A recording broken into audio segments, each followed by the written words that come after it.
Hello guys, কেমন আছেন? আমাদের এই চামড়া গুদামরা আমাদের এই যে বড় ইট আইতাছে, আসলে মাল এখন টান দিয়া লাগবে, টান দিয়ে নতুন মাল আবার আইবো। বড় ইট মানে তো আনন্দ বুক কোরবানির ইট, এর জন্য আমরা এই চামড়া দিলে আছে, এই চামড়াগুলো আমরা ইটান দিচ্ছি। ইটান দিয়ে আবার নতুন মাল আপনাদের দিব। এই যে লবণ নিয়ে আইছে, এই লবণ গুলি দেখেন। লবণ কিন্তু অনেক দাম এখন বাইরে গেছে লবণের দা। আপনাদের মাঝে আরো দেখাবো। এখন আমি তাকে একটু প্রশ্ন করব, এই দোকানে যাই কাজ করে। এখন আমি যাইবো, কি বলবো আপনি দেখেন, কি বলবো। তুমি কি দোকানে থাকো নাকি? জি, আমি দোকানে থাকি। চামড়ার রেট এখন কতটুকু কেজি হিসেবে পিস হিসেবে? বলবো এখন চামড়ার মধ্যে শতকরা 30% ভাইরাস, লাম্পি, করোনা, যেটা সাধারণ মানুষ বুঝে না। এই কাঁচা চামড়া প্যাক মাটি সহ ঈদের কুরবানির সময় বেচা কিনা হবো। এই মাল হাউজে দেওয়ার পরে এই দোষগুলি ভাইসা ওঠে, সাধারণ মানুষ বুঝে না। যারা কাঁচা চামড়া কিনবেন, এই জিনিসটা লক্ষ্য করে কিনবেন।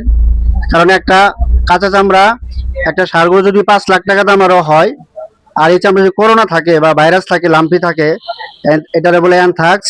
তো এটা যদি, এই রোগটা যদি থাকে, এই গরুর দাম যদি 5 লাখ টাকাও হয়, এই চামড়ার দাম হলো শুধু 100 টাকা। বড় মনে করি যদি কেউ এরকম 1000 টাকা দিয়ে 800 টাকা দিয়ে কিনলো, তো সে লোকসান খাবে না চেনার কারণে। এই জন্য কুরবানির চামড়া, যদিও সরকার একটা রেট দিছে, এই রেট ঠিকই আছে, কিন্তু মাল চিনা না কারণে, চামড়া এই এই ভাইরাস না চিনার কারণে কাঁচা চামড়াওয়ালারা লোকসানের মুখ দেখে।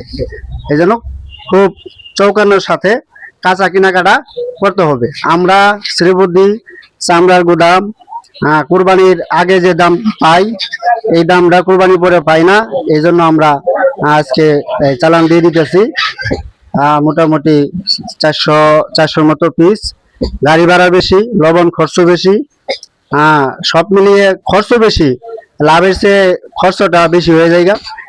এই জন্য যারা কাঁচা কিনবেন, এই করোনা ভাইরাস, লাম্পি, অ্যানথ্রাক্স, এই সমস্ত রোগগুলি দেখি চামড়া কিনবেন। এই হলো আমাদের বক্তব্য শেষ। ধন্যবাদ ভাইকে।